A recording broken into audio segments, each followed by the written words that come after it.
سورہ الانعام میں ارشاد فرمایا اعوذ باللہ من الشیطان الرجیم ھذا صراطی مستقیمہ فاتبعوہ، یہ ہے میرا راستہ اور یہ صراط مستقیم ہے، اس سے السنہ نکلا ہے۔ اب صراطی کی نسبت مفسرین نے یا تکلم کی نسبت صراط اللہ کی طرف بھی کی ہے اور صراط سیدنا محمد صلی اللہ علیہ وآلہ وسلم کی طرف بھی کی ہے۔ اب یہ جو صراطی مستقیمہ کی ترکیب بیان کی، یہ سورہ فاتحہ میں ہی واضح کرتی۔ اعوذ باللہ من الشیطان الرجیم جب ارشاد فرمایا گیا اہدنا الصراط المستقیم، تو یہ ایک مرکب بنا دیا توصیفی۔ صراط وہی ہے جو مستقیم ہوتا ہے اور وہ ایک ہے، تو فرمایا کہ ہمیں سیدھی راہ کی ہدایت عطا کر، تو اس کا تعین کر دیا صراط الذین انعمت علیہم۔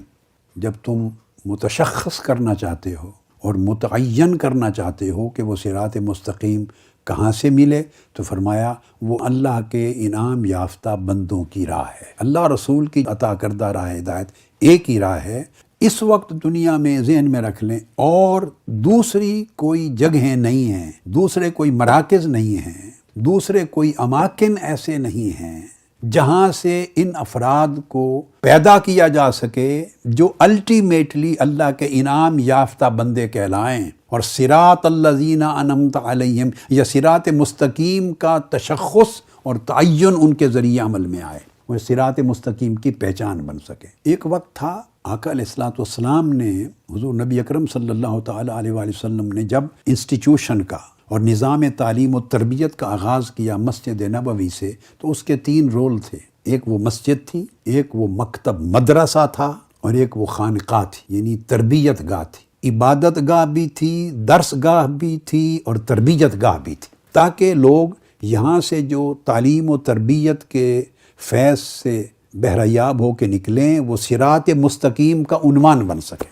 صراط مستقیم کی پہچان بن سکے۔ اب افراد کی تیاری جو صراط مستقیم کی پہچان بن سکے، ایسی شخصیات کی تیاری، اس کو سمجھنے کی ضرورت ہے کہ نصاب میں چند ایک چیزیں ہوتی ہیں، مگر میں 2 پہ فوکس کر رہا ہوں۔ ایک اس کے اندر مادہ علم ہوتا ہے، ایک علم کا حصہ ہوتا ہے، ایک حصہ شخصیت ہوتا ہے۔ علم میں آپ کا نصاب اور کتب آ جاتی ہیں اور اساتذہ آ جاتے ہیں، اور ایک شخصیت کا حصہ ہوتا ہے، اس میں اساتذہ اور طلباء دونوں آ جاتے ہیں جنہوں نے ڈیولپ ہونا ہے۔ ایک اس کا ماحول گرد و نواح ہوتا ہے جو اس کی شخصیت کی تشکیل میں اور نشو و نما میں اثر انداز ہوتا ہے۔ ان میں اہم ترین نقطہ وہ شخصیت ہے۔ مسجد ہو، مدرسہ ہو یا خانقاہ، عبادت گاہ ہو، درس گاہ ہو یا تربیت گاہ، ان تینوں چیزوں کا مقصود شخصیت سازی ہے۔ وہ شخصیت جو صراط مستقیم کا اور الذین انعمت علیہم کا نمونہ بن سکیں، اس کی پہچان بن سکیں۔